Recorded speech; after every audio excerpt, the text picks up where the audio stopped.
Hello everybody, thank you so much for tuning in today.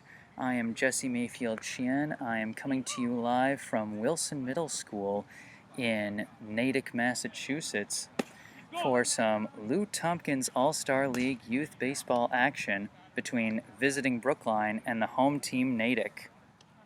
Brookline coming into this game with a 3-2 record following back-to-back wins last week against once undefeated Waltham and still winless Muddy River. Natick comes in with a 2-2-1 record following a tie in their most recent game. A win, a 11-1 win over Everett most recently, and before that a 3-3 tie against Weston Wellesley. So 2-2-1 the record for Natick coming in, 3-2 the record for Brookline. And we're just about ready to get the top of the first inning underway. Leading off for Brookline, coming back to the lineup after missing the most recent game, is Owen Roach, taking the position of the extra hitter today, the jersey number 1 wearer. Of course, in his most recent game, he had a pretty solid outing, went 2 for 4 with a stolen base, a run scored, and an RBI. He'll be facing off against the Natick pitcher. I've got last names on the roster today. Last name of today's pitcher is Punch, and here comes the first pitch. In there, caught the high inside corner for strike 1. 0-1 count to Roach. Next pitch comes in, hits the strike zone again, strike 2.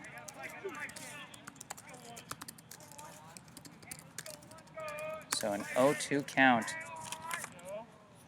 facing Roach early in this at bat. Here comes the pitch, swings, hits a grounder. It's over to third. No, it's deep, grabbed by the shortstop, and Roach beats it out. So a nice infield single by Owen Roach that almost bridged the gap between the third baseman and shortstop. Third baseman eventually gave up on it. Shortstop was playing a little deeper and was able to track it down, but could not throw out the speedy Roach at first. So we have a runner on first base for Brookline as the third baseman Rocco Shorgy takes the plate. First pitch is low and away for ball 1. Rocco Shorgy, jersey number 8, having played each of the past 2 games, he's gone 3 of 4 with 2 walks, 4 steals, and 4 runs scored as Punch throws over to first to check Roach. So Shorgy's been very reliable at getting on base. 5 times out of 6 plate appearances in the past 2 games. Here's the pitch from Punch. Roach takes off. The throw from the catcher is wild and flies into center field, and Roach successfully steals second.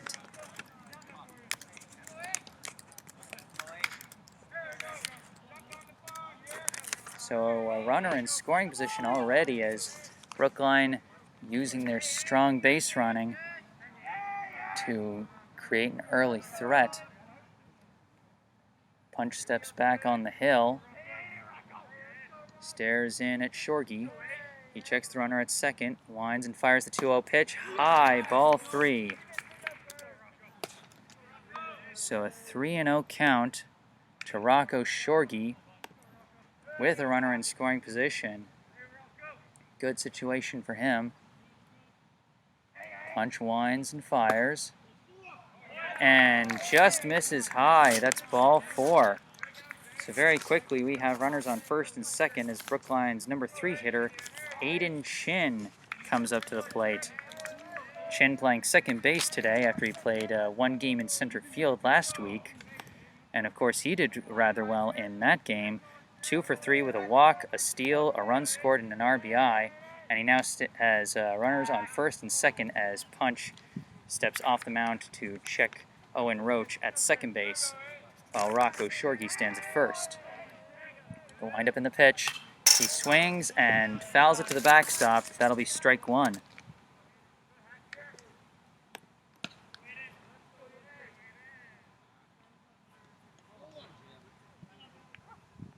Aiden Chin, number 16 on his jersey number, the number 3 hitter and the second baseman. It's an 0-1 count. Here's the pitch. He swings and connects, and this one's going to fly deep out to center field. Is it going to be caught? No, it's over his head. This one's going to bring in a run. Owen Roach is rounding third. He's coming for home. He's going to score easily. Rocco Shorgy is told to keep going. He's running, and it looks like they lost track of the ball. And Aiden Shin runs down to third. And 2 runs come in for Brookline very quickly off a big hit by Aiden Shin. I think it's easy enough to call that a double to center field with a 1-base error. Roach scores, Shorgy scores, and very quickly Brookline with a 2-0 lead. And now stepping in, we've got Adam Silverman, the center fielder. The first pitch is in the dirt for ball 1.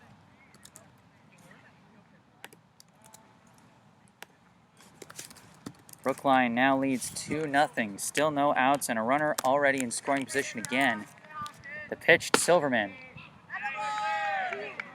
And he just misses again for ball 2.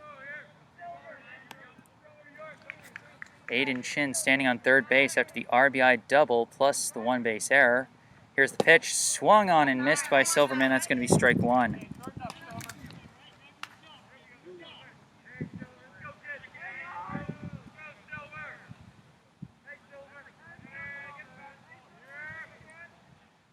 Two and 1 the count. Here's the pitch. Inside, ball 3. 3-1 now the count. Brookline is nasty at working those counts against the pitchers, making them have to work that much harder to get every out. Punch stares down Silverman. 3-1 pitch. In the dirt for ball 4. Second walk of the inning already. Natick has yet to record an out. And stepping to the plate is the catcher, number 20, Jasper Reed. He comes up with nobody out, runners on the corners, and a brief timeout by Natick's catcher, Libby. He gives a signal to the rest of the infield and the pitcher as well. And we resume play. Punch sets, winds and fires. Reed swings and connects. That one's going to fly out to left center field. It drops in the gap. In comes Chin easily. And it looks like we might have another run coming in. Yes, he's rounding third. Silverman is running down, and he jogs in easily. Jasper Reed with a easy double to left center field, and 2 more runs come in. Brookline now leads 4-0.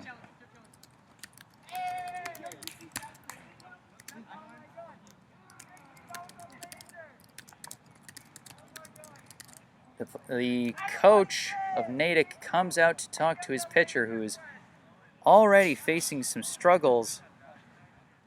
3 hits, including 2 walks, and 2 of those hits go for extra bases, as Brookline jumps out to a very quick and impressive 4-0 lead.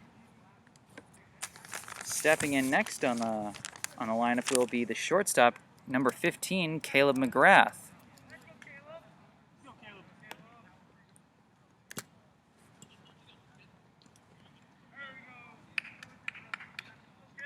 Runner on second as Reed reached second on his double to left center field. Still no outs in the inning. Punch sets. And he starts to go back, goes for a pickoff attempt, and it's safe. Reed dives back safely.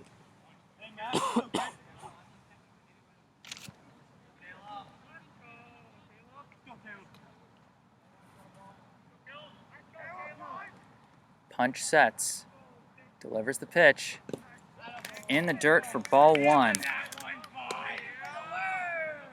Caleb McGrath played in 1 game last week, had a pretty nice outing, 1 for 1 with 2 walks, a double, and an RBI. Next pitch is high for ball 2. 2-0 the count. What's funny is, last week, McGrath's double was the only extra base hit that Brookline had throughout the entire week. Both games from last week, just 1 extra base hit, and now they've got 2 this inning. Here comes the pitch. Swung on, connected. That's going to be a grounder to third. Bounces off the third baseman's glove, And McGrath is going to reach easily.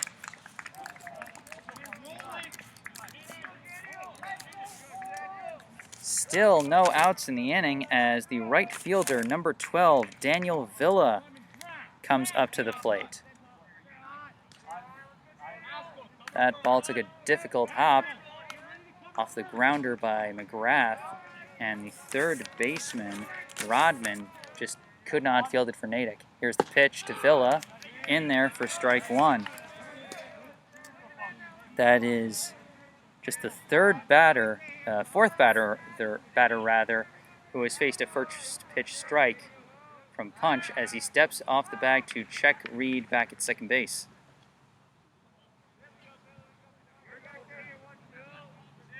Still nobody out. Runners on first and second. The pitch just outside, 1-1.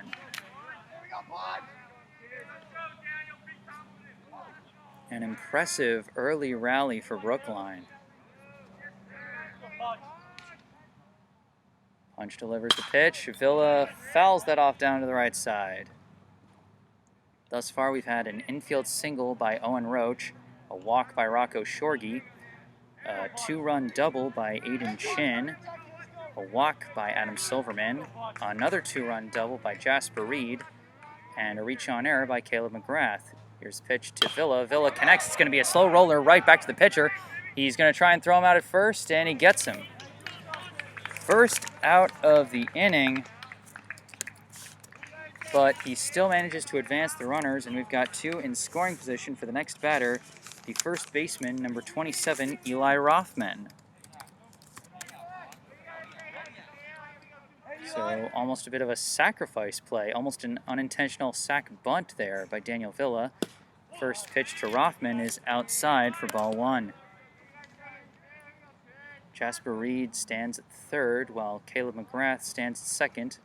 One out in the inning. The 1-0 pitch.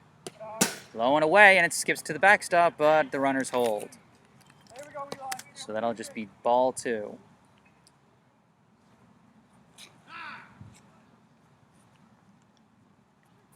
We got a brief time called. Switch out the balls with the umpire. 2-0 the count to Rothman. Wind up in the pitch. That's going to be high for ball three. 3-0 the count.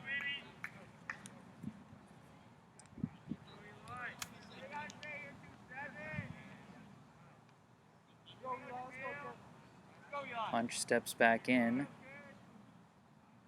Winds and fires. Swung on and missed. Strike one. It's rare you see a hitter swing on a 3-0 pitch, but Hoffman must have really liked that one. Unfortunately, he couldn't connect. 3-1 the count. Here's the pitch. And that's going to be high for ball four. That'll load up the bases for the pitcher. So the Brookline pitcher will see the plate before he sees the mound, despite him batting in the number 9 spot, and that is Jake Levin. Number 41 stands in with the bases loaded and one out. Here comes the pitch from Punch. That's going to be low for ball one. Levin, in the past two games, is 1 for 5 with 2 strikeouts and 2 runs batted in. Here's the pitch. That one's high for ball two.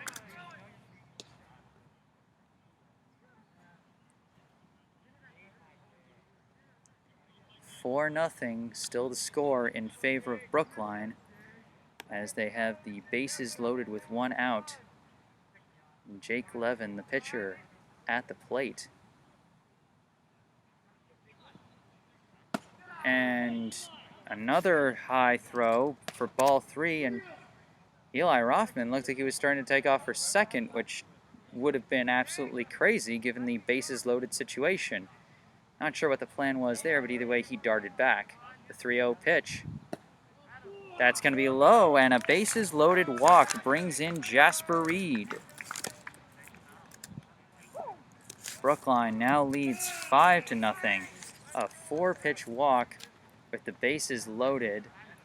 Due up is one of Brookline's few lefties, and that's Brage Golding, number 11, the left fielder. And there's going to be a pitching change.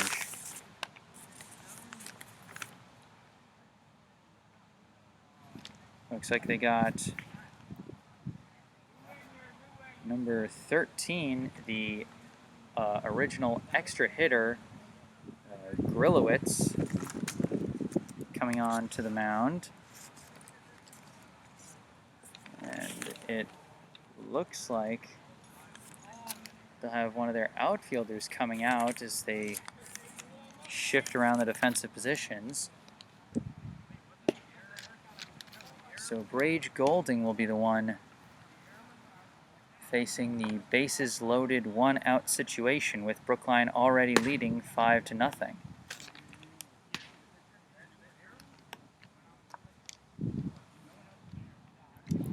Golding last week, he went 0 for 4 with a walk, 2 strikeouts, a stolen base, and 2 runs scored. He was the leadoff hitter in the most recent game against Muddy River, now hitting out of the number 10 spot.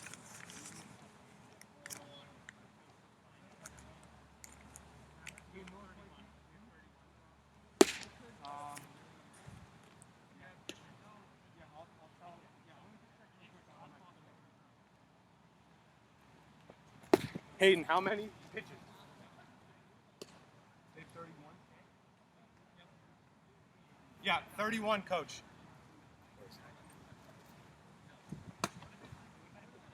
And so the coaches in the background were discussing the pitch count for the starting pitcher. He threw 31 pitches in just this inning, and in that span gave up 5 runs.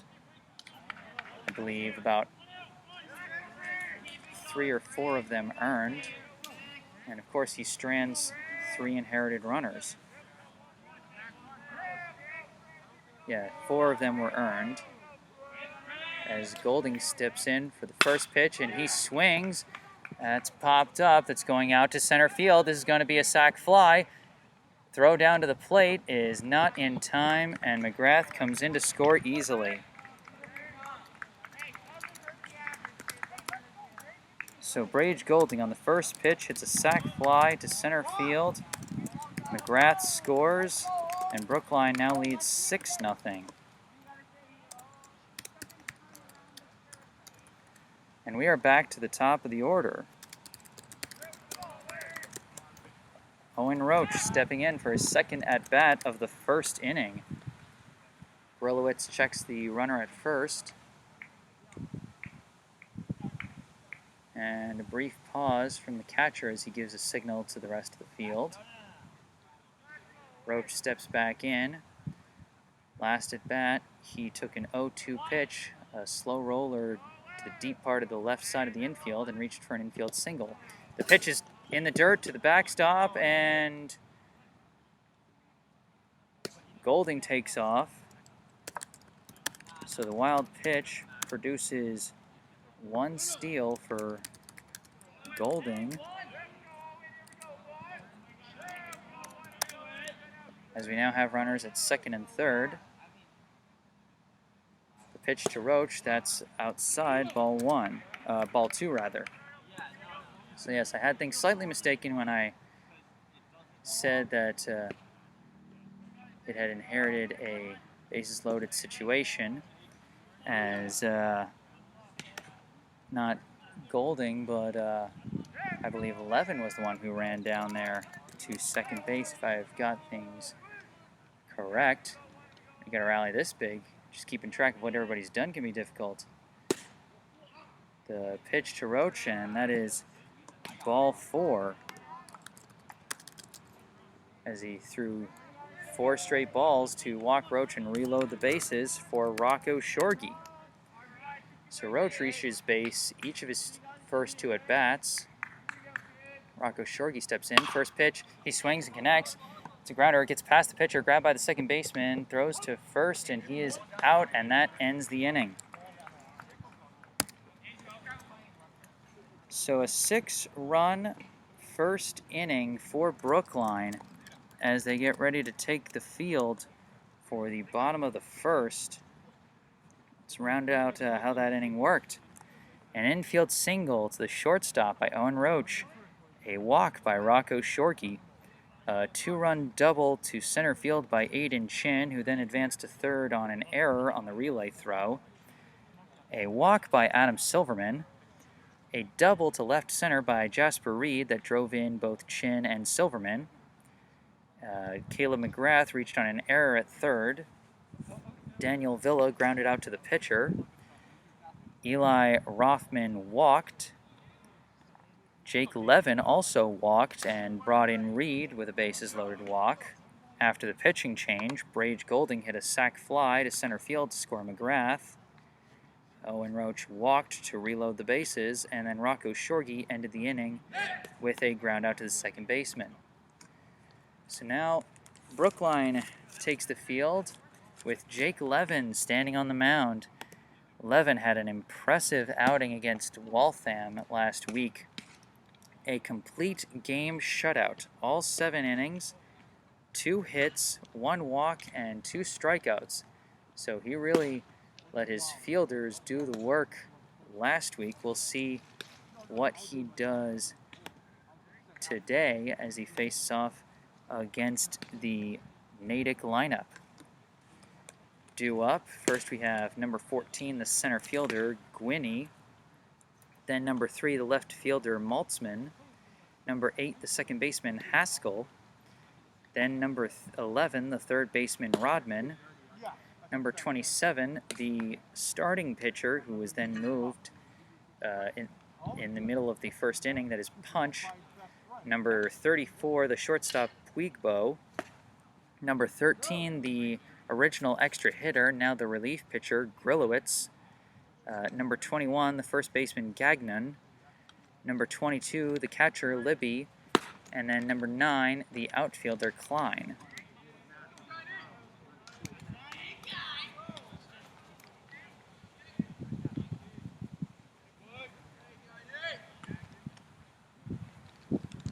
So the first batter steps in, and it seems I slightly mispronounced his name. It's, judging by the calls from the dugout as they cheer on their teammate, his last name is Guiney. So the center fielder, number 14, Guiney, leading things off for Natick against Brookline's Jake Levin. Levin sets, he winds and fires. Just low for ball 1.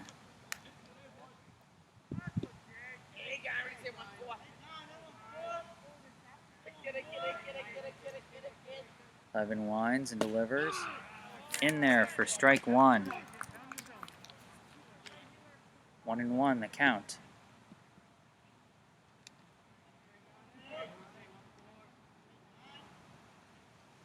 Levin winds and fires.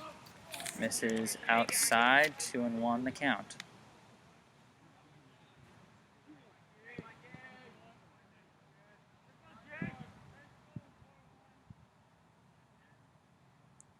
Here's the pitch. Swung on, connected, but fouled to the backstop. 2-2 now the count.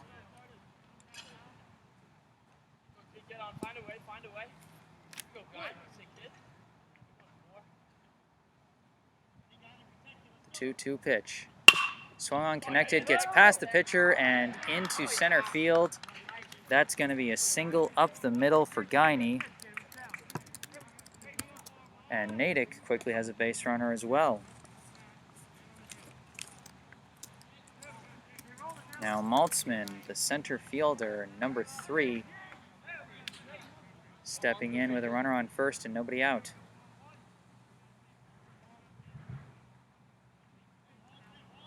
Levin sets, checks the runner and fires. And we got a throw down to first, but the runner took off. So Maltzman swung for strike 1. Reed jumped off and tried to pick off the runner at first, but the runner decided to take off smartly, and Guiney steals second.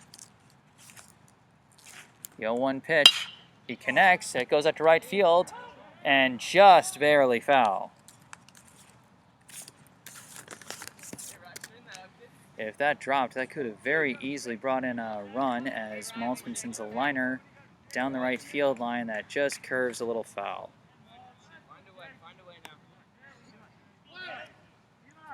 Runner on second. Nobody out, 0-2 count. Pitch from Levin.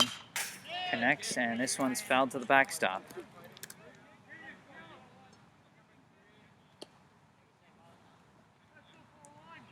Six nothing, the score in favor of Brookline here in the bottom of the first inning. Levin checks the runner at second, delivers. It's connected on. That's going to go down to the shortstop. McGrath fields it, throws to third, and they got the tag in time. Heads up play by McGrath. And Guiney was delayed on his slide into third base. So Maltzman reaches first safely, but we have the first out of the inning, and the lead runner is gone as number 8, Haskell, the second baseman, steps in. Levin winds and fires. Low for ball 1.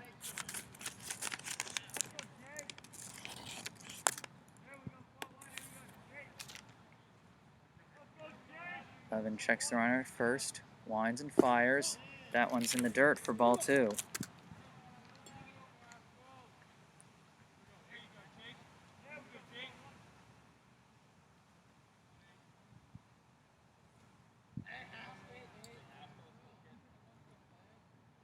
Levin throws back to first. Runner's back easily.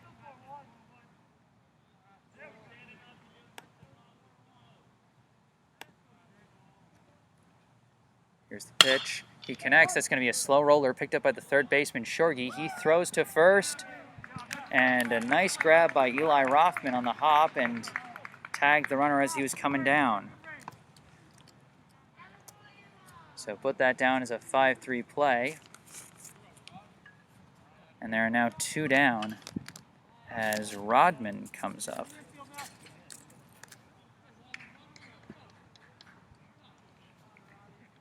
Let's go, Rod. Runner on second, 2 down. Levin fires. That's going to be outside and in the dirt, ball 1.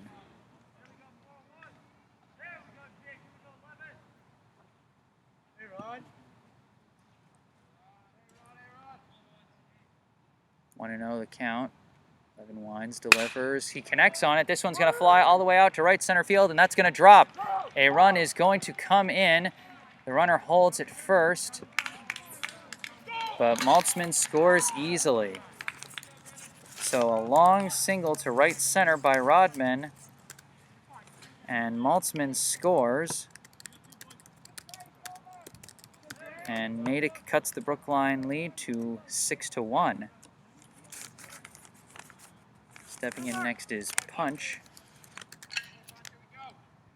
Runner on first, 2 down. Pitch from Levin is foul to the backstop. Strike 1.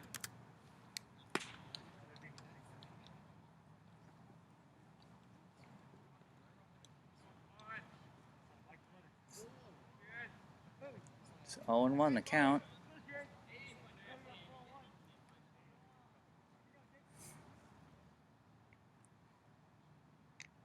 Levin winds and delivers. Outside and in the dirt, ball 1. Second time this inning that we've got starting pitcher against starting pitcher. Of course, Punch faced Levin from the other direction in the top of the first, and Levin drew a bases-loaded walk. Pitch from Levin is just high, 2-1.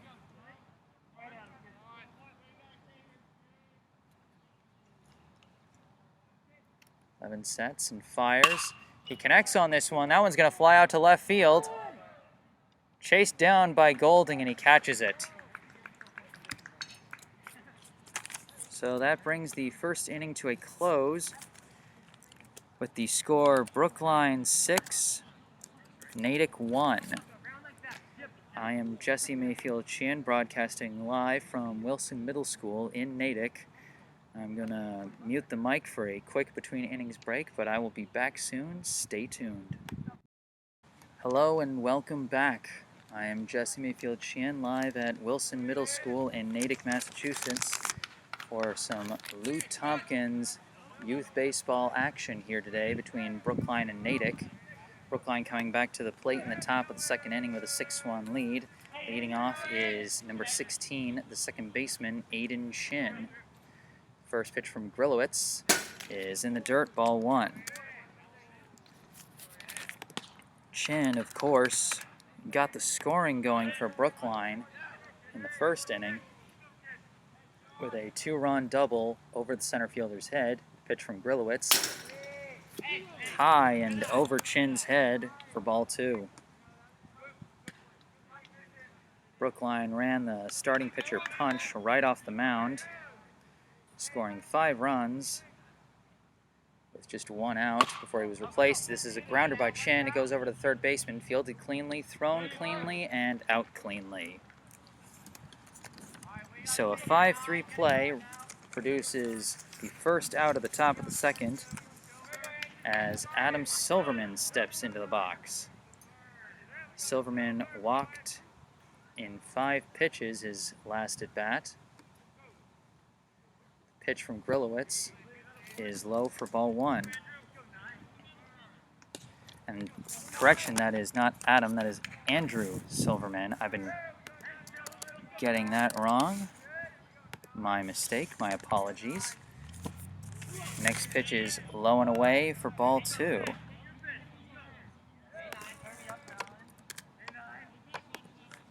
Silverman, last week he appeared in 1 game, was 1 of 1 with a walk as the next pitch is high for ball 3. He had a walk, a sac fly, a run scored, and an RBI. So he proved productive in the win over Muddy River as he now faces a 3-0 count. He swings on this one and fouls it down the third base line. 3-1 now the count. Second time in 2 innings we've seen a Brookline hitter swing on a 3-0 pitch. Coaches have them being a little more aggressive than usual, but can't argue with the results. 3-1 pitch, Silverman swings again, he skies it out to center field. Center fielder lost it for a second, but charged back in and tracked it down. So 2 quick outs for the relief pitcher Grillowitz as Jasper Reed steps in. Reed, of course, had the other big hit of the first inning, a 2-run double to left center. He drove in Chin and Silverman, but now neither of them are on base this inning. First pitch from Grillowitz, swung on and missed by Reed.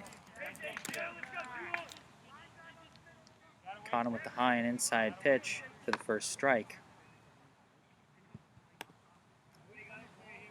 The 0-1 pitch, swung on and a check swing grounder back to the pitcher. And that's a quick ground out and a 1-2-3 inning.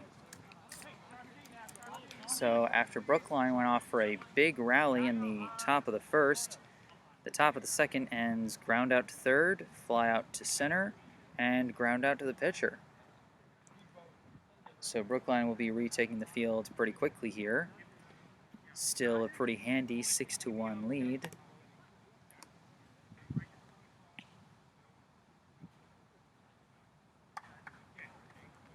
And Jake Levin takes the hill for his second inning of work after he gave up 2 hits and 1 run in the first inning. Some nice fielding backed him up for the 3 outs of the inning. A heads-up play by Caleb McGrath at short to throw out the lead runner at third for the first out.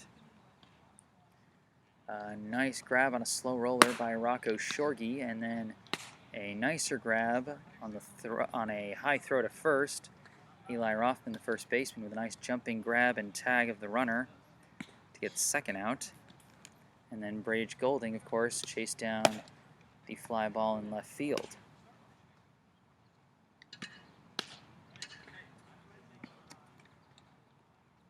Of course, letting his fielders work is kind of the pitching style of Levin. Once again, last week, a complete game shutout, only 2 strikeouts.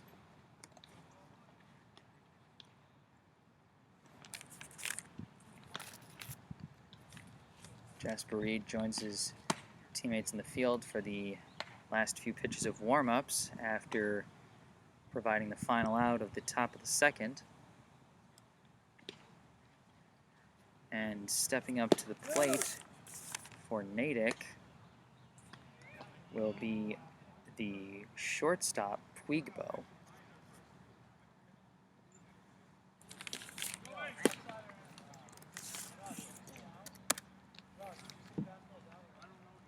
So last warm-up pitch, the throw down to second, and we are ready to get this inning underway. Hey, Jake, keep dealing now.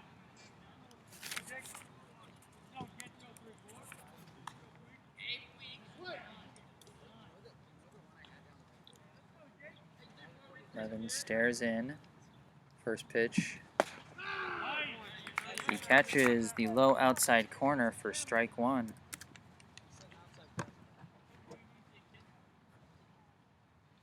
The 0-1 count. Levin winds and fires. Connects on this one. And that's going to be a fly out to left, called off by Golding. He catches it easily. And that is out number 1.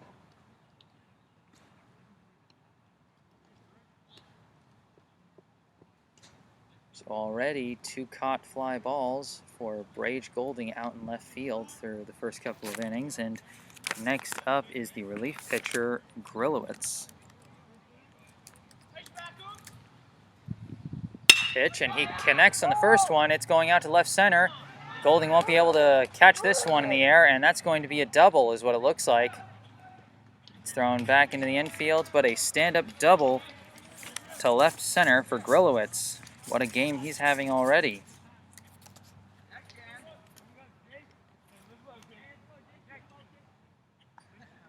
So Natick threatening to score once again, as next up to the first baseman, Gagnon.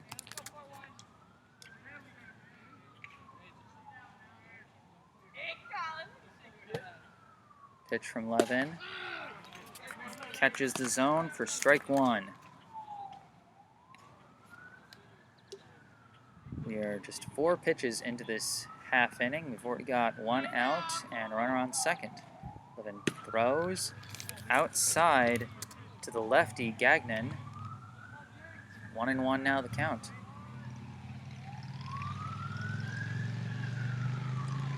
Levin winds, delivers. He swings at the high pitch and misses. 1-2 the count. Grillowitz stands at second with 1 out. 1-2 the count. Levin winds, delivers. That one's outside for ball 2.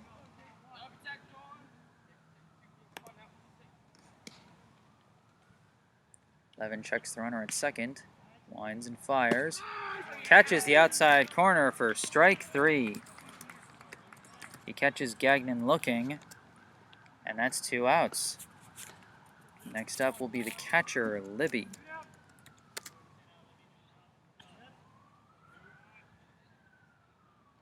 Levin checks the runner. He sets. Here comes the pitch. It's connected on. That's going to be a slow roller back to the mound. It's picked up by the catcher, and he throws him out at first. So the 2-3 ground out on the borderline bunt. High bouncer, but it didn't get very far. And Jasper Reed tracks it down, spins around fast, and throws to first for the final out of the inning. So no runs, 1 hit, and 1 runner left in scoring position as we bring the second inning to a close. The score is still Brookline 6, Natick 1. This is Jesse Mayfield-Sheehan live from Wilson Middle School in Natick, Massachusetts. I'll be taking a quick between innings mute break, but I will be back shortly. Stay tuned. Hello and welcome back to Wilson Middle School in Natick, Massachusetts. I am Jesse Mayfield-Sheehan, coming to you live with some Luke Tompkins youth baseball action between Brookline and Natick. Brookline leads 6-1 as we start the top of the third, and we have a pitching change for Natick. Their third pitcher of the day is Rodman, taking over for Grilowitz, who moves to first base, while Gagnon moves out to right field. His first pitch to Caleb McGrath is a strike.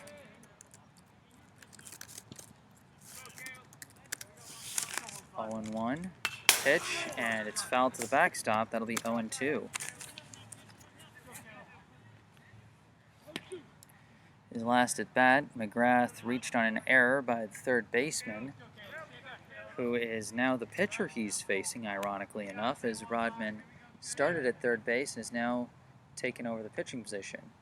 Winds and fires the 0-2 pitch, fouled again to the backstop. Count remains 0 and 2 for McGrath. McGrath later came in to score on a sac fly by Brage Golding. He was the most recent run to score for Brookline. Pitch. That one looked inside, but it fooled McGrath, and he strikes out looking. And now up, we've got Daniel Villa. His last time up, he grounded out to the pitcher, and the first pitch is in there for a strike. So Natick very quickly on its third pitcher. Next pitch just outside for a ball. 1 and 1 the count.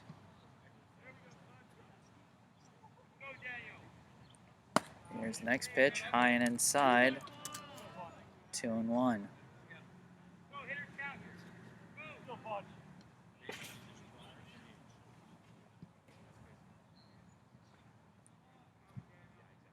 Rodman sets, he winds and delivers. That's low and away for a 3-1 count.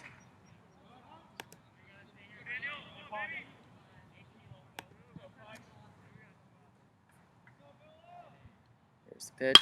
Swings, connects. This one's a blooper out to right, and it looks like it's going to drop. It does. It drops in front of the right fielder, and Villa's got himself a single.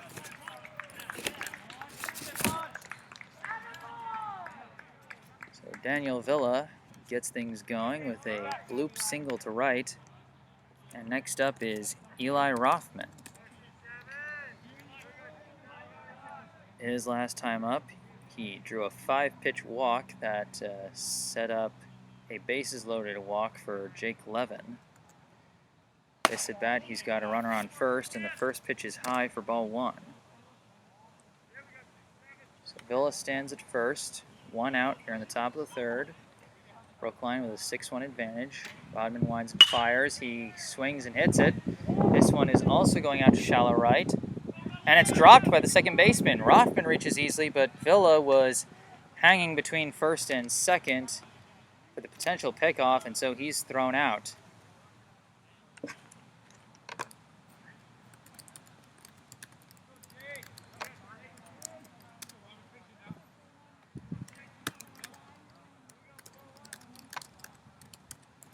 So a strange play as what would have been a pop-up to shallow right just beyond the infield dirt is dropped by the second baseman, and so Rothman reaches second safely as the first pitch to Jake Levin is outside for ball 1. But since the pop-up was dropped and Villa was waiting to prevent the pickoff, he gets thrown out at second for the second out of the inning. So now Jake Levin steps in, and the second pitch is high, and so Levin now faces a 2-out count with Rothman standing at first and 2 down. Line up in the pitch. He fouls that to the backstop. 2 and 1 the count.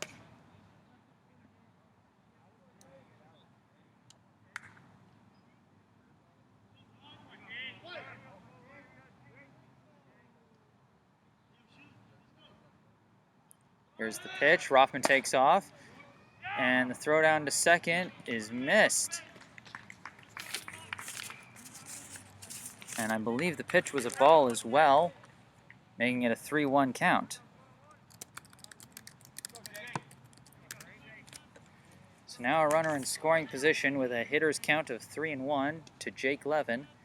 The windup and pitch inside for ball 4.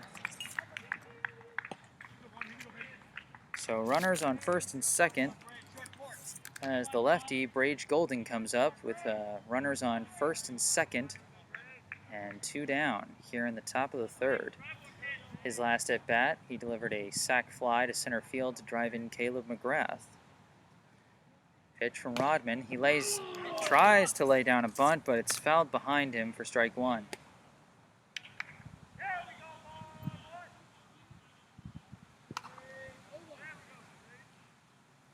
0-1 the count with Eli Rothman standing at second, Jake Levin at first. Rodman sets, winds, fires, swung on and missed. Strike 2. Golding quickly in an 0-2 hole. There's the pitch. Gets in the zone for strike 3. So Golding goes down looking to end the top of the third. Our score remains 6-1 in favor of Brookline. And Natick will be coming up once again, facing Jake Levin on the mound. And due up in their lineup will be their 10th hitter, Klein, followed by the top of the order with Guiney and Maltzman.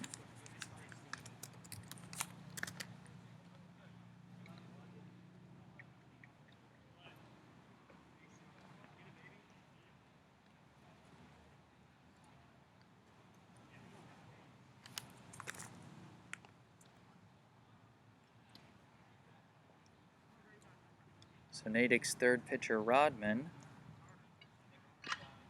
gave up 1 hit and 1 walk. Allowed Brookline to threaten a little, but ultimately got out of the inning unscathed and with 2 strikeouts to boot.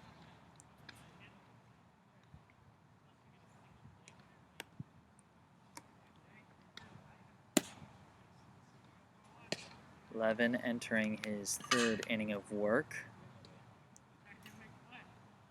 And thus far, he's given up 3 hits, 1 run,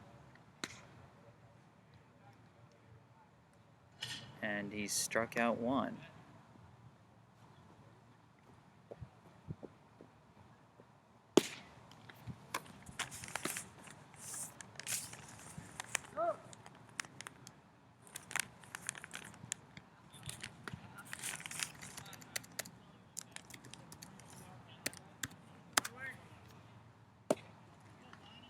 And we see it's Guiney actually stepping into the box, so Klein will not be hitting. So Natick only going with 9 hitters instead of 10 for this game.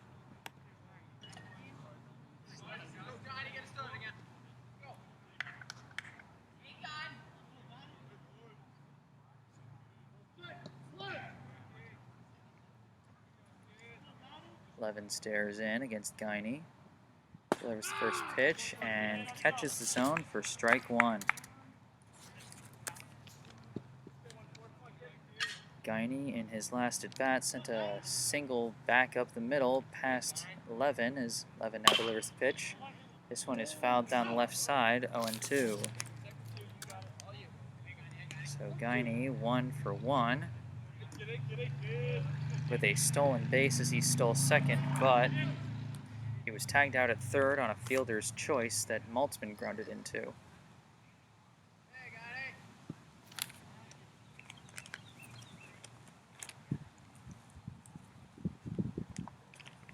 Levin winds, delivers the 0-2.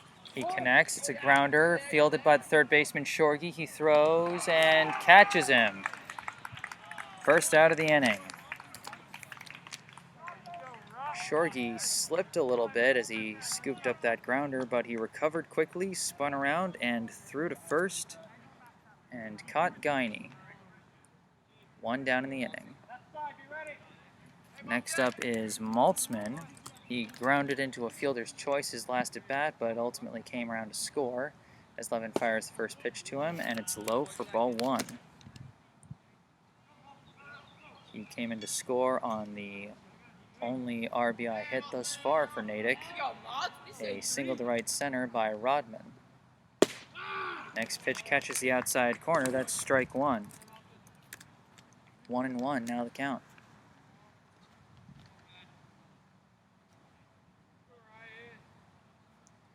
11 winds and fires. This one is swung and connected. Fouled behind the backstop into the trees behind us. 1-2 the count. 11 sets. Delivers the 1-2. It's connected on again, but this one is just fouled down the right field line. Almost caught as Daniel Villa laid out for that one, but couldn't quite haul it in. That's one of those situations where it's safe to dive because it's in foul territory. The guy's not getting extra bases off of that.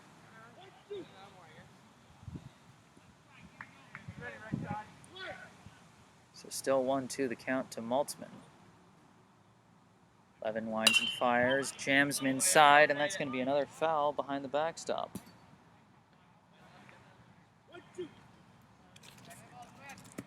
So 3 consecutive foul balls for Maltzman as he remains at this 1-2 count with 1 out here in the bottom of the third. Pitch from Levin. He connects again and fouls behind the backstop again.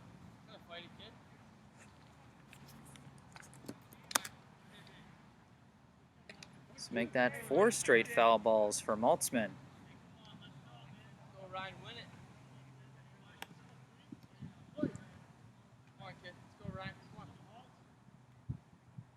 Pitch from Levin, jams him inside. That's going to be fouled behind the backstop again.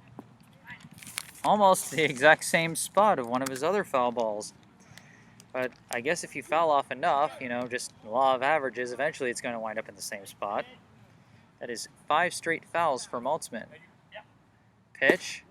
This time it is low and away for ball 2.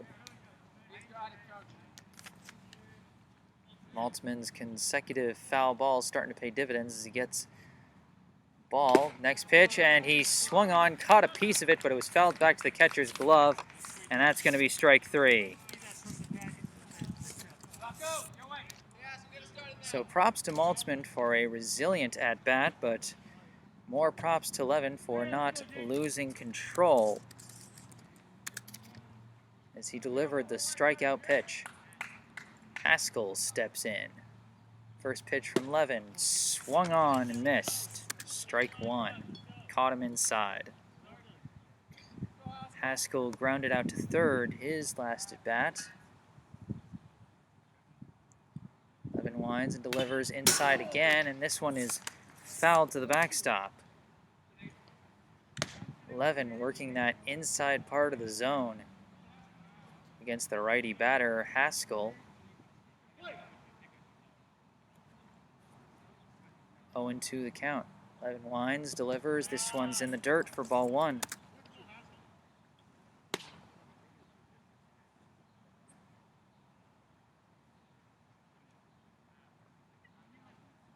Hey, Haskell.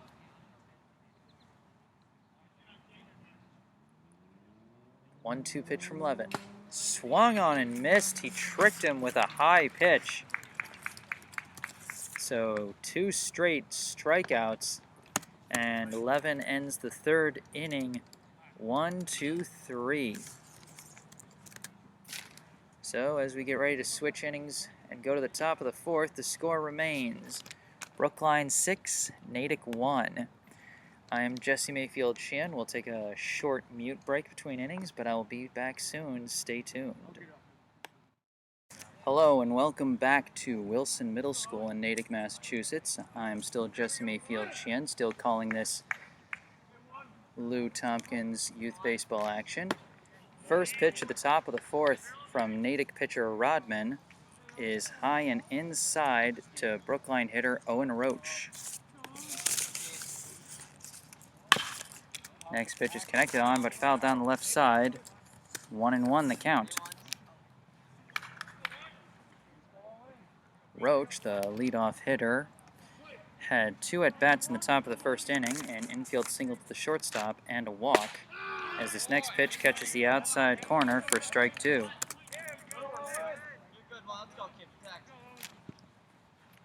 1-2 the count.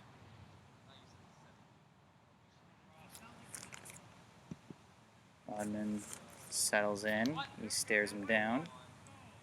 Here's the pitch. And he connects on it, but it's fouled down the third baseline. Count remains 1-2. Be quick, Owen.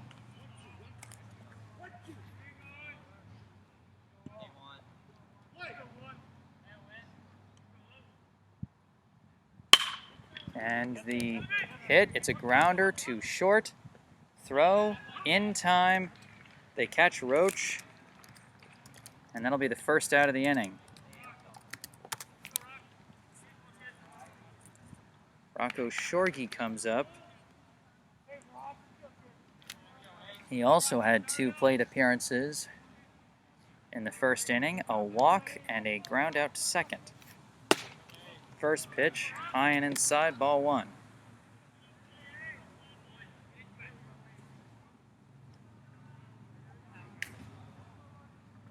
Lined up the pitch. He connects on this one. This one's going out to left. That drops easily. That'll easily be a single, and he decides to hold there. So the usually patient Rocco Shorgy swings on the second pitch of his at-bat, and it pays dividends as he sends a single out to left field. Aiden Chin now up at the plate. His last at-bat, he grounded out to third in the top of the second. Before that, he had his 2-run double to deep center in the top of the first. First pitch is high for ball 1.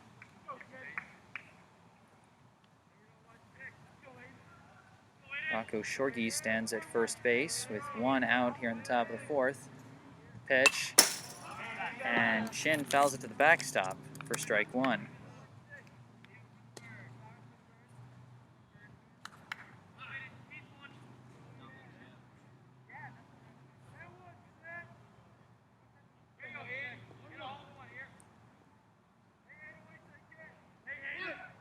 One the count.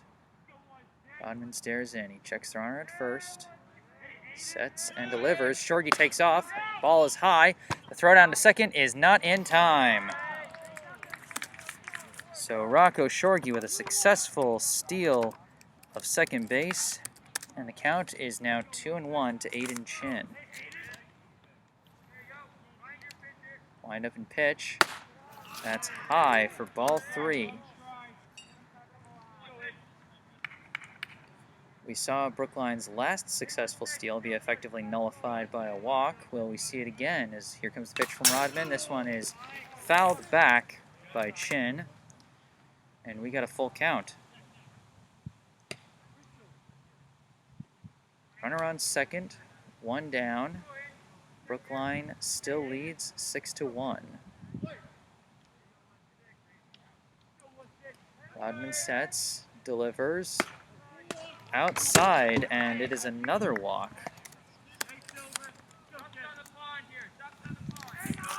Andrew Silverman comes up to the plate.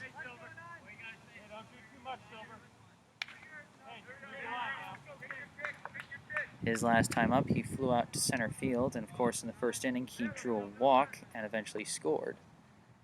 First pitch to Silverman, just high for ball 1. Rocco Shorgy at second base after a single to left and a steal. Aiden Chin standing at first after a walk. Next pitch is in the zone for strike 1, Silverman.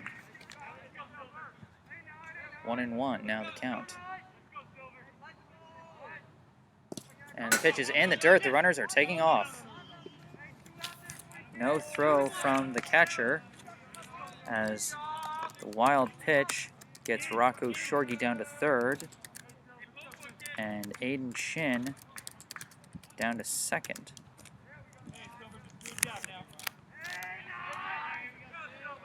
Silverman with 2 runners in scoring position now. Pitch from Rodman. just high for another ball. 3-1 now the count. 3-1.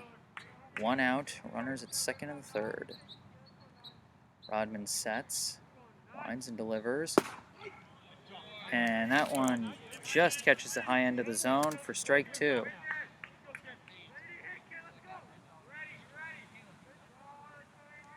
So full count now. The pitch. He swings and fouls it to the backstop. Silverman stays alive in the at-bat. He checks on the catcher. Number 7, Floyd.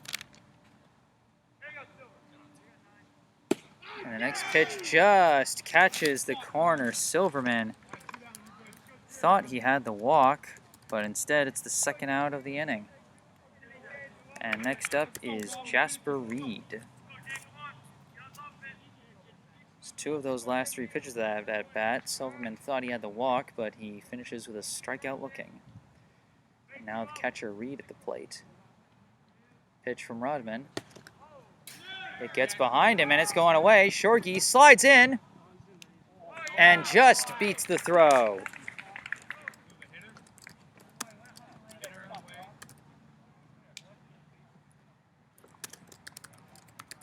So Rocco Shorgy scores Brookline's 7th run as Chin heads down to third on the wild pitch. That almost hit Reed as he kind of had to dodge it there. And then it skipped away, further away from home plate. Here comes the 1-0 pitch. This one skips away from the catcher, out of his glove, but the runner holds. So a 2-0 count to Jasper Reed. After Rocco Shorgy came in on the wild pitch, the score is now 7-1 in Brookline's favor. 2-0 pitch. Just catches the low corner. Strike 1. 2-1 the count. Hayden Chin stands at third. 2 down here in the top of the 4th. The pitch. Reed fouls it to the backstop. 2-2 now the count.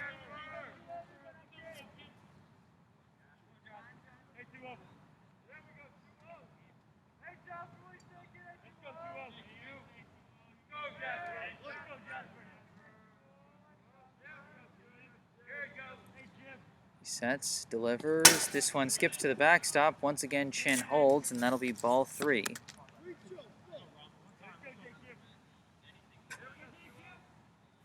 Three and 2, now the count.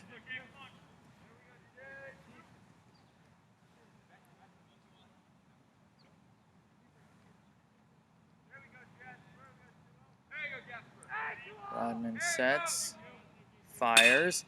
Reed connects, but fouls it off down the right side.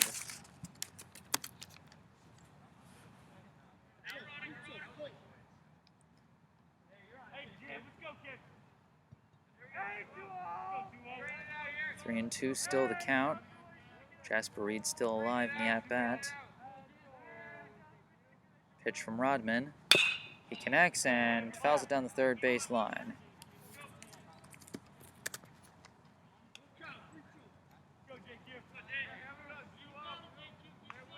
Jasper Reed protecting the plate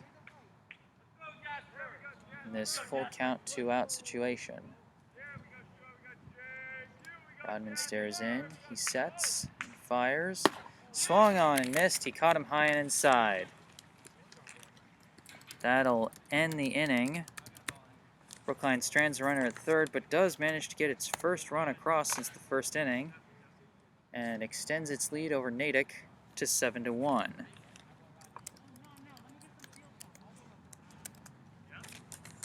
The inning went ground out short by Roach, single to left by Shorgy, walk by Chin, a strikeout looking by Silverman, and a strikeout swinging by Reed.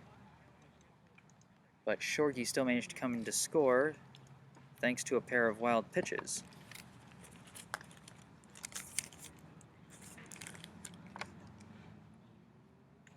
So we get ready for the bottom of the fourth. Jake Levin will be taking the mound for his fourth inning of action. Had a tough first inning, gave up a run on a pair of hits, then gave up a double early in the bottom of the second, but recovered. And in the bottom of the third, he sent the hitters down 1, 2, and 3, including back-to-back strikeouts. He'll be facing the 4, 5, and 6 hitters, Rodman, Punch, and Puigbo.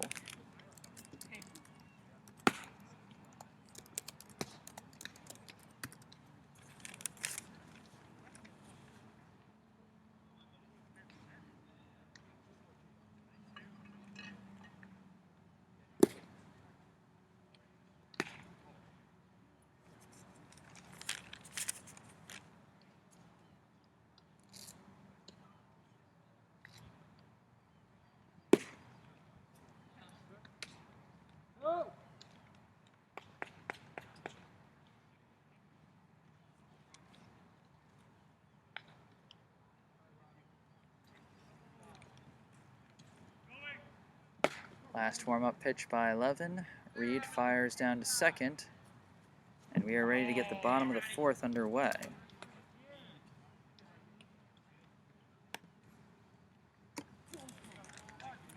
As Rodman steps into the box.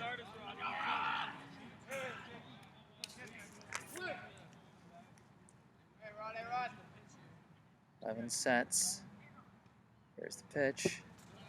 First pitch of the inning is low for ball 1.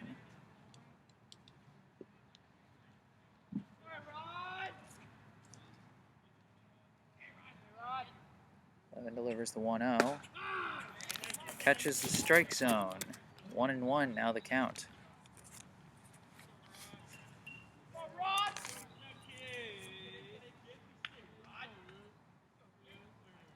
Levin delivers. Can't quite curve that one back into the zone, and it's ball 2. 2-1 the count. Pitch. It's hit for a grounder, fielded by McGrath at short. He throws to first. Routine ground out.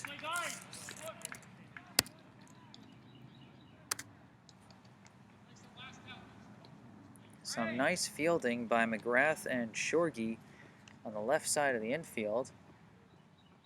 Of course, the Muddy River game last week, McGrath was absent, playing in a club team game at the time. And a number of errors were committed on the left side of the infield in his absence. They're certainly glad to have him back, as the first pitch from Levin to Punch is in there for a strike. 1-1 the count. Pitch.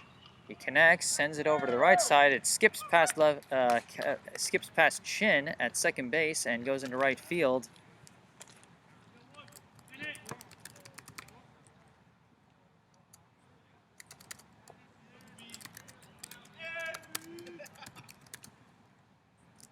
And so, with a runner on first and 1 out, Puigbo steps in.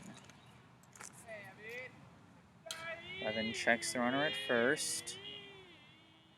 Sets. Throws back to first. Punch dives back safely.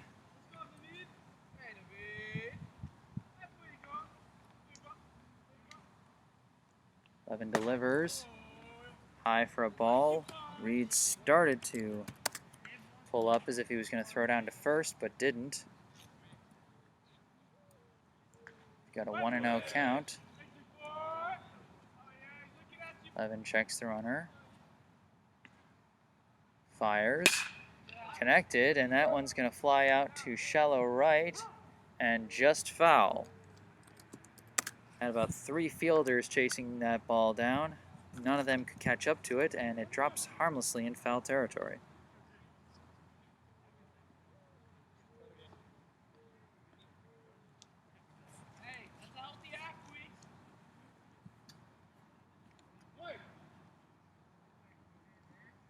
1-1 the count. Levin checks the runner at first. And he throws back, and Punch once again dives back safely.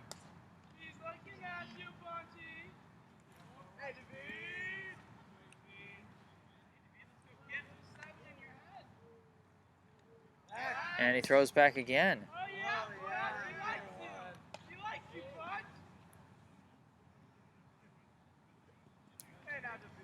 So 3 throws back down to first base to try and catch Punch.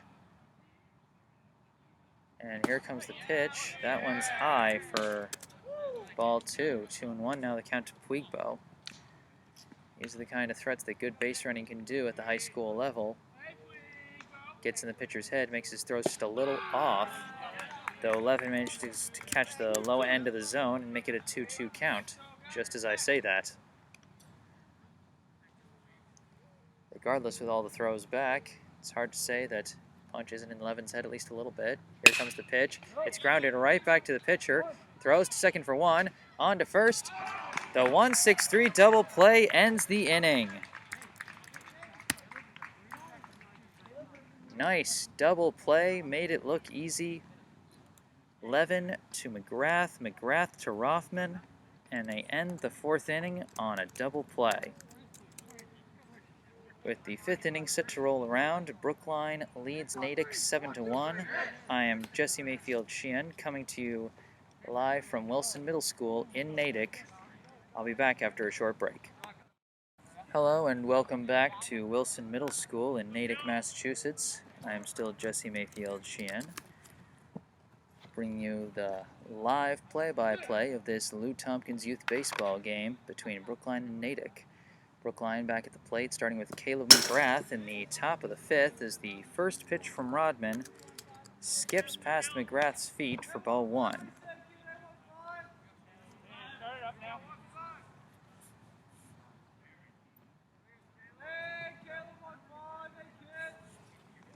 Want to know the count? Rodman winds and delivers.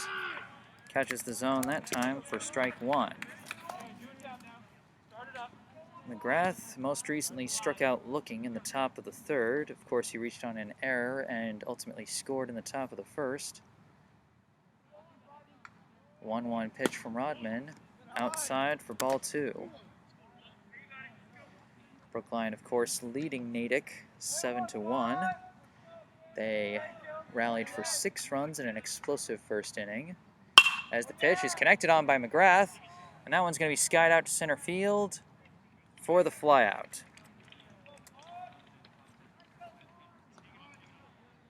Next up will be Daniel Villa.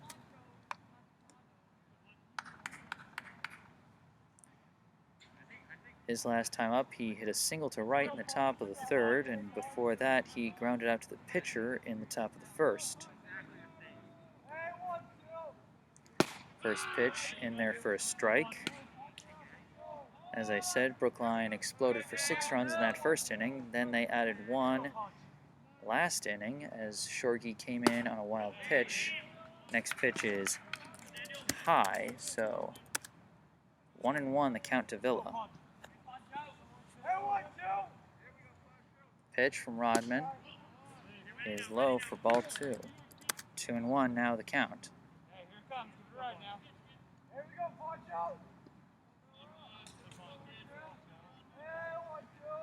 2-1 pitch from Rodman, swung on and may have caught a piece of it, but it went harmlessly into the catcher's glove, so strike 2. 2-2 the count to Villa. Pitch. Inside, and it caught a piece of Villa, so he trots down to first on the hit by pitch.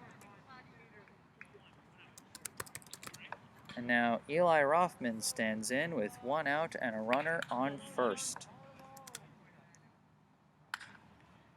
His last time up, Rothman hit into a very weird fielder's choice in what seemed like a pop-up just beyond the infield dirt that was dropped by the second baseman, who then threw Villa out at second base.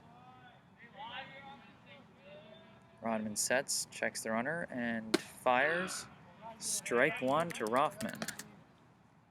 Of course, before that strange at bat in the top of the 3rd, Rothman had his first at-bat in the top of the first and drew a walk. Pitch from Rodman almost hits him, but skips to the backstop, and Villa trots down to second.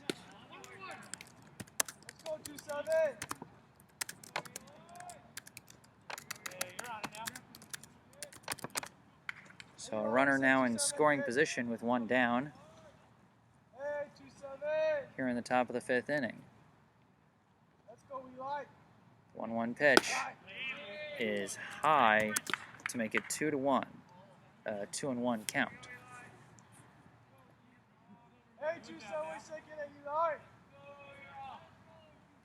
Rodman sets, delivers, and it's a low ball 3.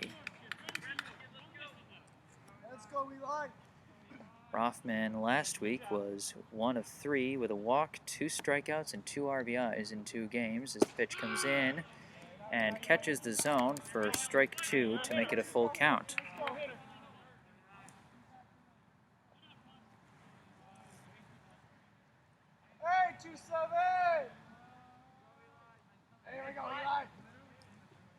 Wind up and pitch from Rodman. He swings on an inside pitch and pulls it foul to the left side.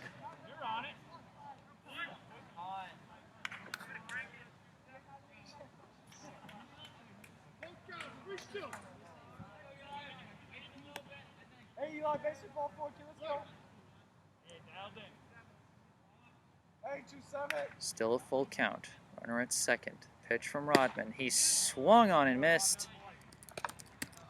Caught him with the outside pitch. Strike 3. Rodman, his past couple of strikeouts, he's caught the hitters trying to protect the plate on pitches that were well outside the zone. 2 down now with a runner on second. And Jake Levin, the pitcher, steps in. We've got a timeout as the coach talks to the pitcher at the mound. Strange timing to have a meeting after a strikeout. He might just be checking to see how he's holding up. Of course, a very hot day today, and if there's one position that's going to be worn down by the hot weather, it is going to be the pitcher, who has to throw every single pitch, as according to quick Google search, it is 90 degrees here in Natick at the moment with 48% humidity. Levin steps back into the box after the timeout.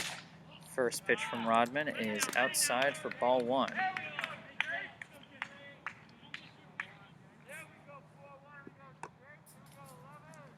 Wind up and pitch from Rodman. Levin swings, connects.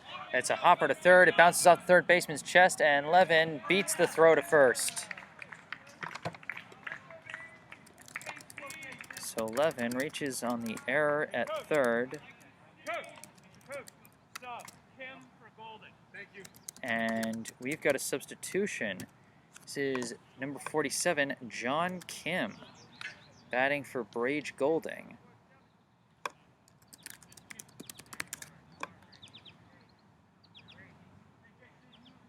So Kim steps in with runners on the corners and 2 down. Rodman sets, delivers, high and inside for ball 1. John Kim, in the game against Muddy River at the plate last week, 1 for 2 with a double, a walk, 2 runs scored, and an RBI. Wind up in the pitch over Kim's head as he had to duck away from that one. Ball 2. Of course, Kim was also the starting pitcher of that Muddy River game. Went 4 innings, gave up 5 runs, only 1 of them earned, and struck out 9. The pitch catches the inside corner. Strike 1.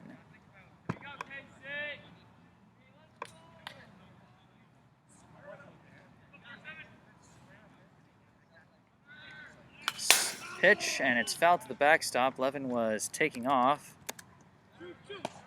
but it's nullified by the foul ball. 2-2 the count. Daniel Villa stands at third base. Jake Levin at first. 2-2 pitch. Levin takes off again. Kim swings, and he sends it foul down the third base line. Good.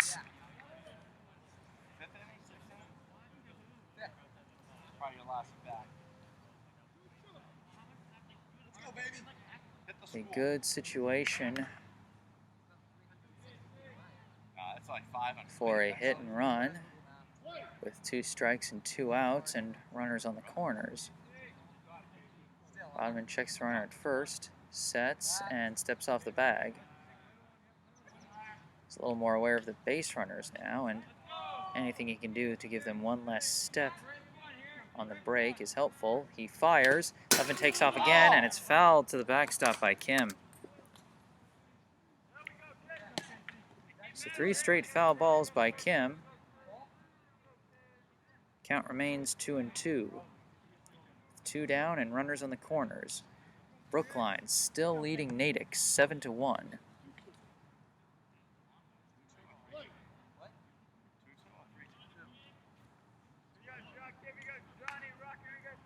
Rodman sets, winds and fires. This one's high and inside. For ball 3, the one pitch that Levin didn't take off on. And it goes in for a ball. So a full count now. Runners will definitely be going on this pitch. Well, at least the runner at first. He does take off.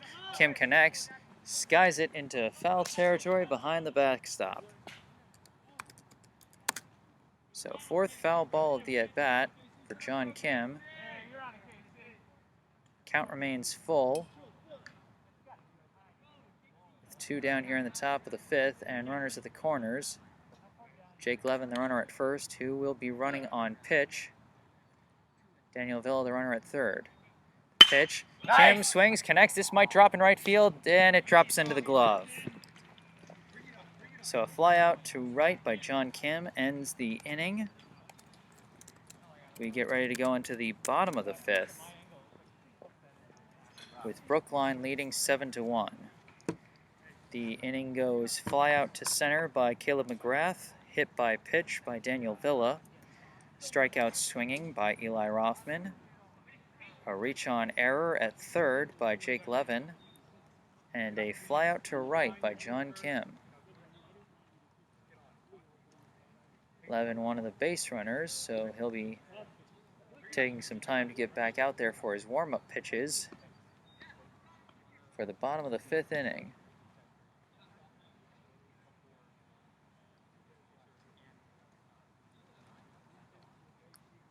Levin has been dealing once again today through 4 innings. He's given up 1 run. He's given up a total of 4 hits, including that RBI single by Rodman and the double to left center by Grillowitz.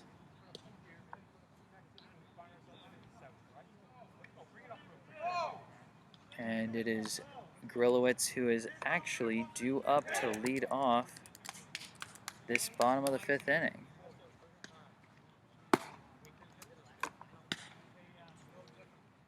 He has not had an at-bat since that double in the bottom of the 2nd.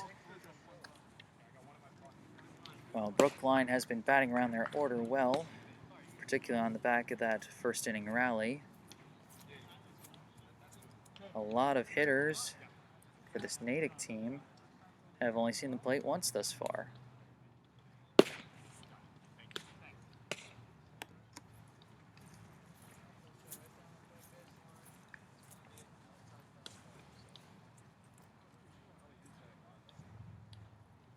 Seven to 1, still the score in favor of Brookline. 6 runs in the 1st inning. 1 run in the 4th for Brookline's scoring, and then, of course, 1 run in the 1st inning for Natick, and nothing doing since.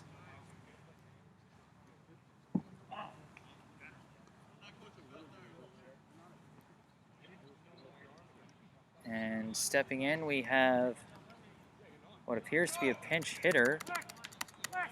This is Klein stepping in for Grillowitz. A lefty hitter stepping in against the right-handed hurler, Levin, who fires the first pitch in the dirt for ball 1.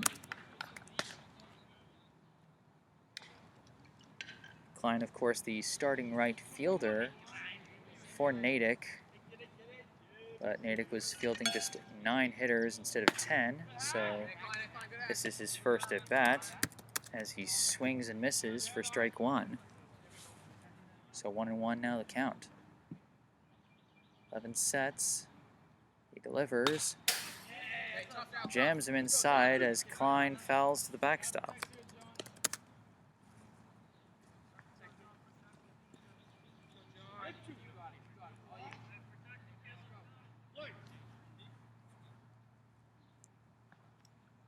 Levin delivers, catches the zone for the strikeout.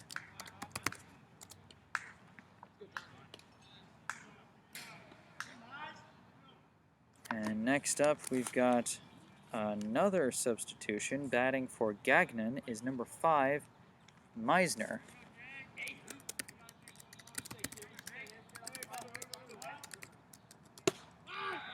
First pitch is in there for strike 1.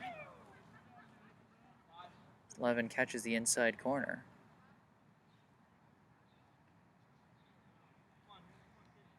The 0-1 pitch connects, and this one is skied out to shallow right. Second baseman calls him off, and it is caught. I think that's now Owen Roach out there. No, wait, I might be reading the jersey numbers wrong. I think it's still Aiden Chin over at second base. Either way, scored as a deep pop-up to second base.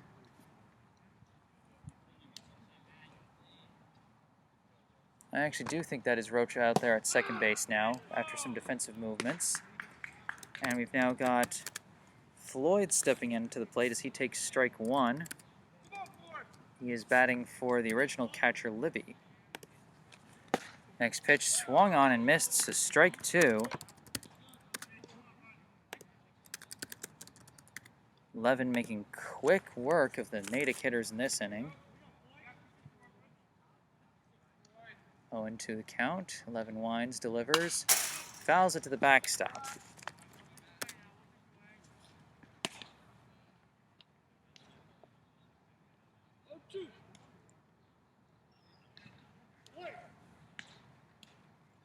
Levin about to fire his 10th pitch of this inning. It's in the dirt for ball 2. Just the second ball he has thrown this half inning. An 80% strike percentage here in the bottom of the 5th.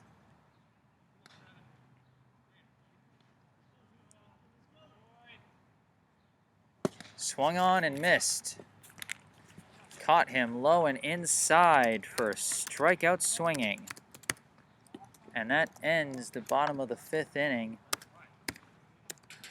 Brookline still leading Natick 7-1. And as we get ready for the 6th inning, I'm Jesse Mayfield-Sheehan, live here at Wilson Middle School in Natick. And I'll be back after a short break. Stay tuned. Hello and welcome back to Wilson Middle School in Natick, Massachusetts. I'm Jesse Mayfield-Sheehan here covering some Lou Tompkins youth baseball action between Brookline and Natick. Brookline leading 7-1 as they get ready to start the top of the 6th with Owen Roach at the top of the order. Roach, of course, grounded out to shortstop in the top of the 4th, and that was after having 2 plate appearances in the top of the 1st, an infield single, and eventually came around to score, and then a walk just before the inning ended. First pitch is fouled to the backstop, strike 1. Before the inning started, Roach was getting some advice from one of the coaches. He said, use that metal thing to hit that white thing. He said, what white thing? He said, that one they're throwing at you. Solid advice, can't really argue with it. Next pitch comes in, Roach connects. That's fouled down the right side. Fielder's chasing, but it's beyond their reach. Strike 2. So it appears we have a new pitcher on the mound for Natick. As the pitch comes in, it's low and away for ball one, and that is number 8, Haskell, who takes over for Rodman on the mound. Pitch, and it's skied out to right center, tracked down by the right fielder. And so Roach with some nice contact, just hung in the air a little too long, and that'll be the first out of the inning as Rocco Shorgy comes to the plate. It's number 8 against number 8 as Haskell winds and fires in there for strike one. Shorgy, his last at bat, he singled to left and ultimately came around to score on a wild pitch. Next pitch in there for a strike. Before the top of the fourth, Shorgy also had 2 plate appearances in the top of the first. He walked and scored before grounding out to second to end the inning. Pitch is in the dirt, and that's ball one. So a 1-2 count to Shorgy, who is so far 1 for 2 on the game with a walk and 2 runs scored. Pitch, and catches him on the corner, strike 3.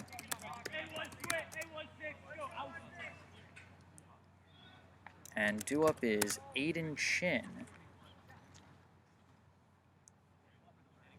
Chin, his last at bat, he walked, made it all the way around to third, courtesy of some wild pitches, and was stranded there. Pitch comes in, he swings, hits a grounder down to third, it's fielded cleanly, the throw is in time. Quick 1-2-3 inning in the top of the 6th for the new pitcher Haskell, as he sends the top of Brookline's order down in order. Fly out to right center by Owen Roach, a strikeout looking by Rocco Shorgy, and a ground out to third by Aiden Shin. Bottom of the 6th is rolling around, and it looks like we've got at least one defensive replacement. Jack Martell, number 6, now playing shortstop in place of Caleb McGrath, as I thought it might have been Owen Roach playing second base the previous inning. I was correct as he comes back out again. And in the outfield, it looks like we've got number 2, Ian Glick, heading out to left.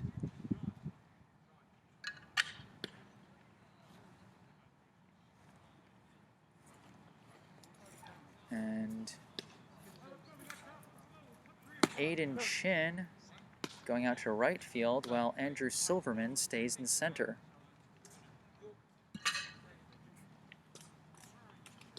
Of course, remaining the same battery as it has been the whole game. Levin on the mound, Reed behind the plate. Levin sent the Natick hitters down in order last inning with 2 strikeouts. Thus far, he has struck out 5 hitters today. Friendly reminder, in his complete game shutout against Waltham last week, he only struck out 2, and he's already more than doubled that total. Last warm-up pitch, the throw down to second, and we're ready to get this started with Guiney coming to the plate.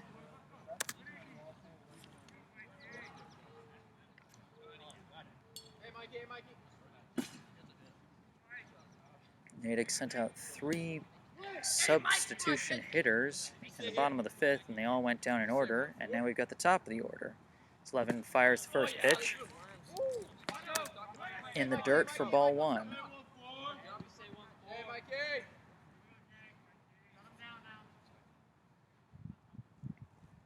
The 1-0 pitch catches the outside corner for strike 1.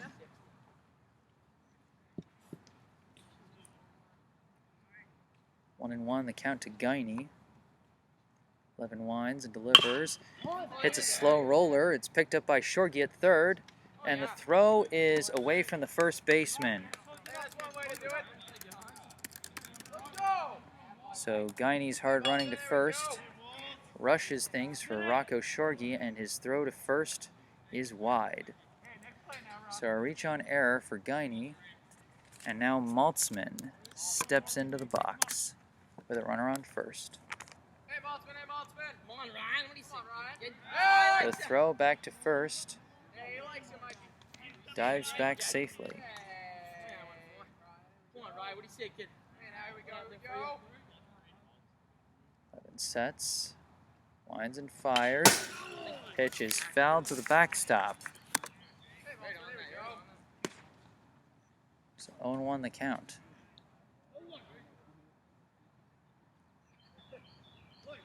Hey, Maltzman. Score is 7-1 in favor of Brookline.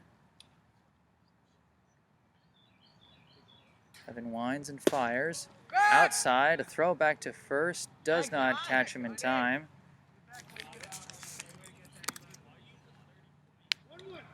So 1-1 the count after the high pitch.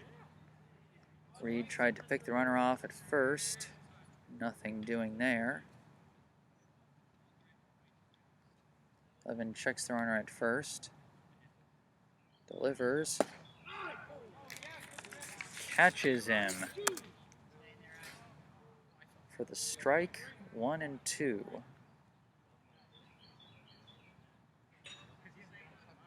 Levin checks the runner, throws it back safely, easily for Guiney.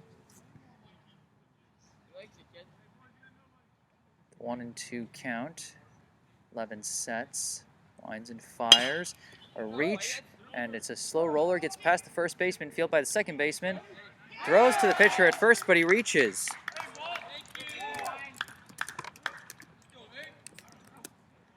So an infield single by Maltzman, and Natick getting things rolling with the small ball here. As Haskell, Natick's fourth pitcher of the day, steps up to the plate with nobody out and runners on first and second.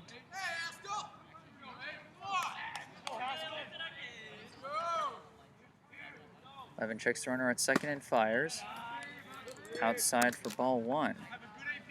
If I'm not mistaken, this is the first time that there have been two runners on for Natick all game. As Levin fires, gets it in there for strike one.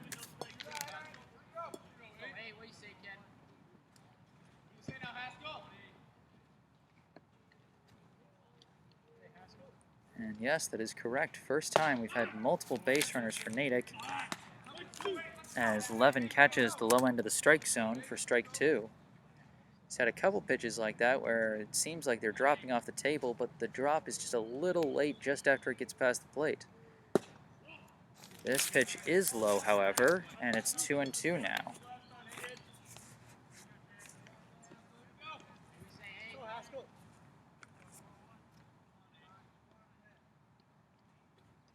Levin checks the runner at second, steps off the bag. Let's go, Haskell. Haskell steps back in. Levin checks the runner at second again, winds and fires, swung on and missed. And that's 6 strikeouts so far for Jake Levin, as Rodman steps in with runners on first and second and now one out. Levin winds and fires, drops low, ball one.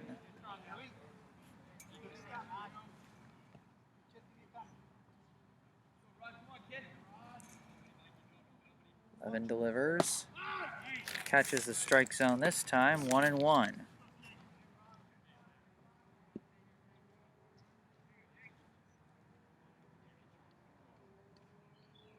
Checks runner at second, delivers. Rodman skies it. It's going to be an easy pop-up for the first baseman. Caught by Rothman, and that's 2 down.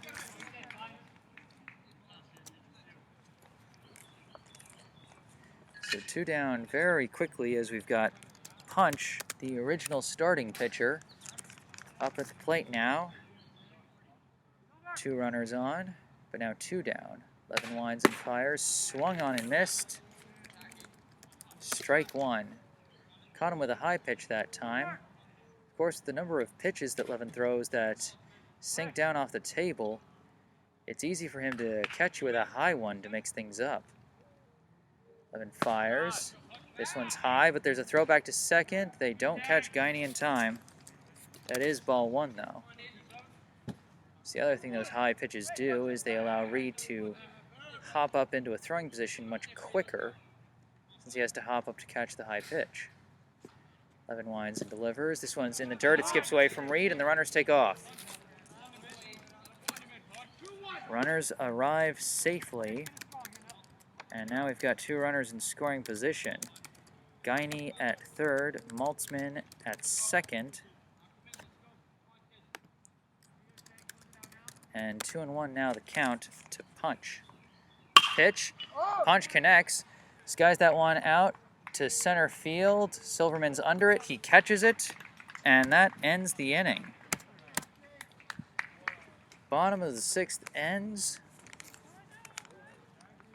with 2 runners stranded in scoring position.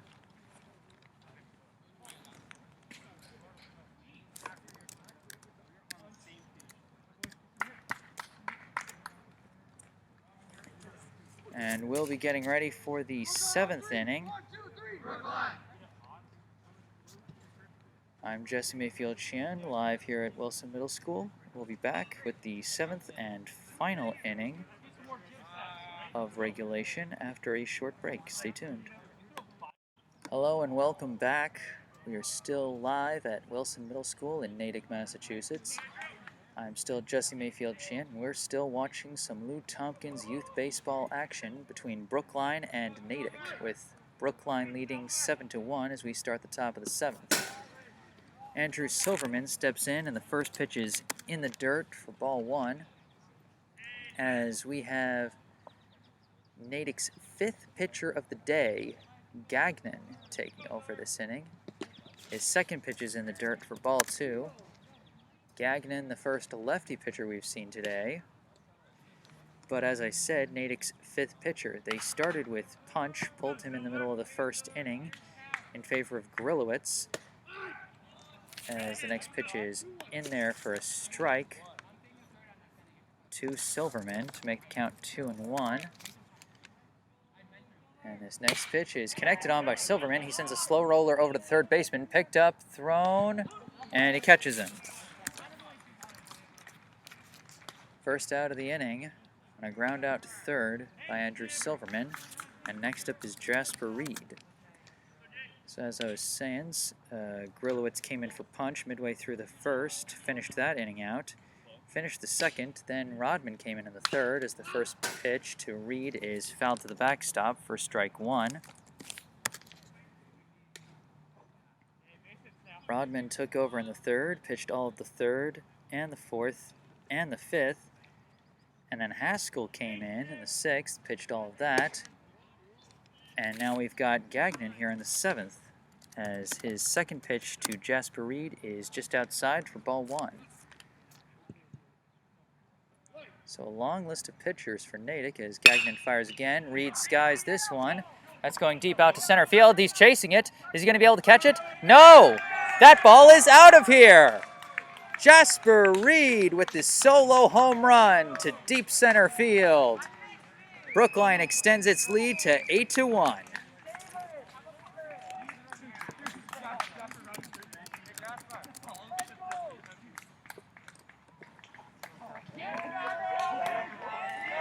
Jasper Reed, what a day he has been having.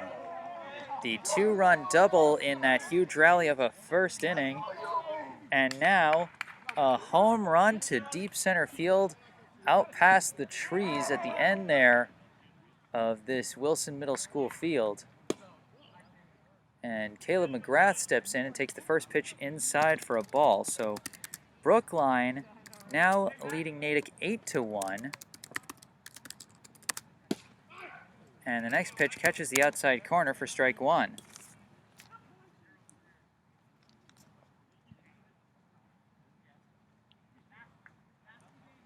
Pitch comes in, swung on and missed by McGrath, strike 2.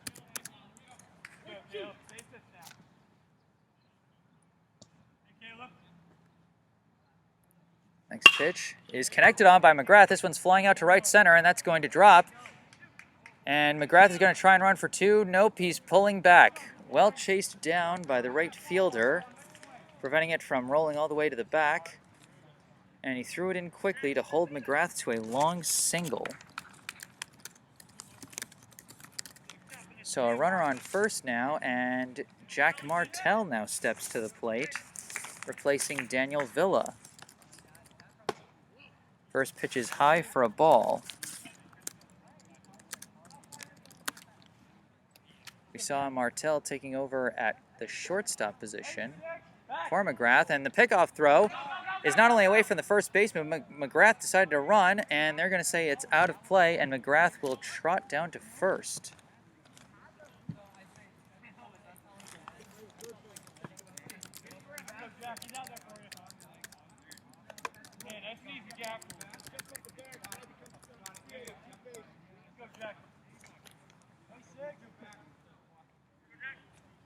So now a runner on third for Martell, who faces the 1-0 count. Here's the pitch. Catches the zone for strike 1. 1-1 the count to Jack Martell. The pitch in the dirt all the way to the backstop, and that got well away from the catcher, but the runner holds. 2-1 now the count. Martell had a pretty good week last week. 2 for 4 with 2 walks, a strikeout, got caught stealing once, scored 3 runs, and drove in 2. Next pitch just catches the inside corner. Martell backed all the way away from that pitch, so clearly thought it was inside for a ball, but it's a strike. The next pitch in the dirt, swung on and missed, strike 3. It's dropped, but they just managed to throw him out at first.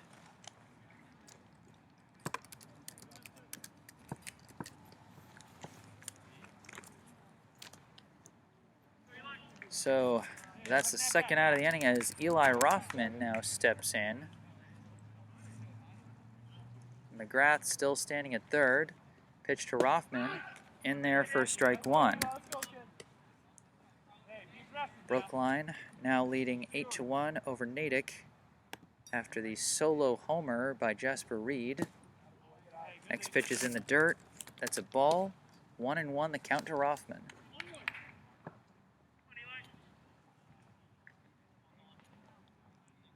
Gagnon winds and fires. That one skips in the dirt again, but snagged by the catcher Libby. And McGrath holds at third. 2-1 the count. Pitch. Rothman connects. He skies it out to left. That one is forcing the left fielder to chase it back, but he catches it. Top of the 7th ends with a couple of hits. We had a ground out to third by Andrew Silverman, a solo homer to center field by Jasper Reed, a single to right center by Caleb McGrath, a strikeout and then throw out on the dropped third strike by Jack Martell, and then a flyout to left by Eli Rothman to end the top of the 7th. And Martell is going to be taking over on the mound for Brookline, replacing Jake Levin. So Levin will not get the complete game this time, but he does still end with a pretty impressive pitching line, giving up 1 earned run over the course of 6 innings, with, if I'm not mistaken, 6 strikeouts. Let me count them up real quick.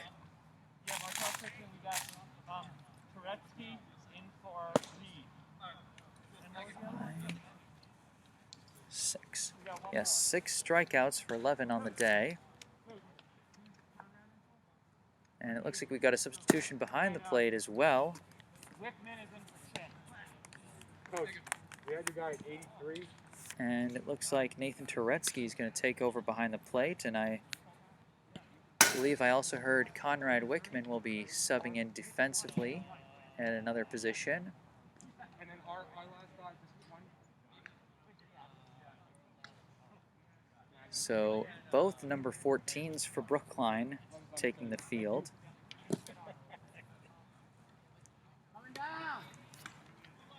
As Wickman will be going out into right field, while Turetsky takes over up behind the plate. I mean, hey, if the day has to end for Jasper Reed, best way to end it is with that towering home run to center. Stepping in to the plate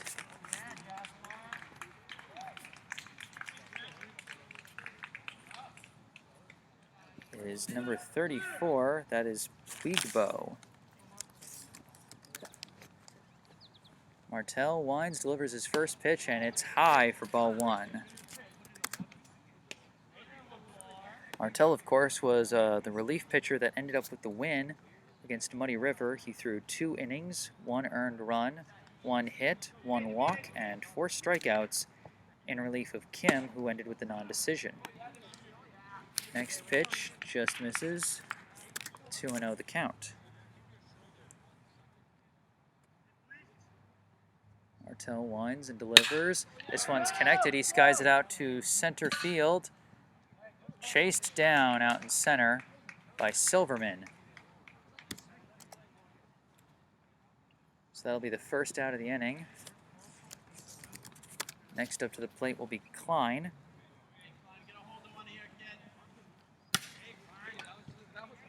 who stepped in for Grillowitz, his last at bat. And he lays down the bunt. It goes back to Martel, the pitcher. He throws it easily to first. And we are now just 1 out away from finishing this game. And now, at the plate is, I believe, Gagnon, as Martel fires. High and outside, ball 1, and it is Gagnon at the plate. The 1-0 pitch from Martel. Gagnon swings and misses, strike 1. Gagnon, a lefty hitter, so giving some slightly different directions here. As Martel winds and fires, catches him for an outside pitch, swung on and missed, 1-2. Brookline 1 strike away from its 3rd straight win and a 4-2 record. Martel winds and fires, and he fouls that off to the left side. Count remains 1-2.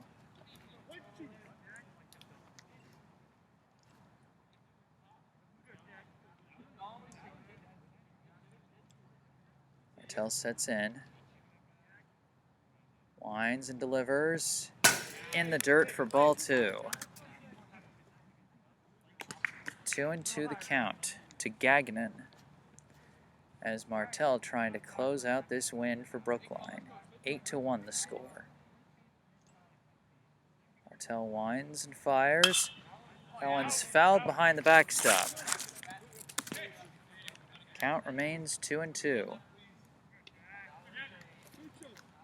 Gagnon not wanting to let this game end. Martel nods on the pitch, he delivers, swung on and missed, and that's the ball game. Brookline defeats Natick by a final score of 8-1. Jake Levin gets the win on the mound after 6 strong innings of work, and Jack Martel gets 1 shutout inning of relief to close things out. Brookline improves their record to 4-2 on the season with their 3rd straight win, while Natick falls to 2-3-1. Everyone, thank you so much for tuning in today. It's been an absolute pleasure to cover more of this Brookline youth baseball. Brookline will be back in action tomorrow with a road game at Acton, same time, 5:45 p.m. And if all goes well, I'm planning on being there. I hope you will tune in again. Once again, I am Jesse Mayfield-Sheehan. Final score, Brookline 8, Natick 1. And for the last time, live from Wilson Middle School here in Natick, thank you so much for listening.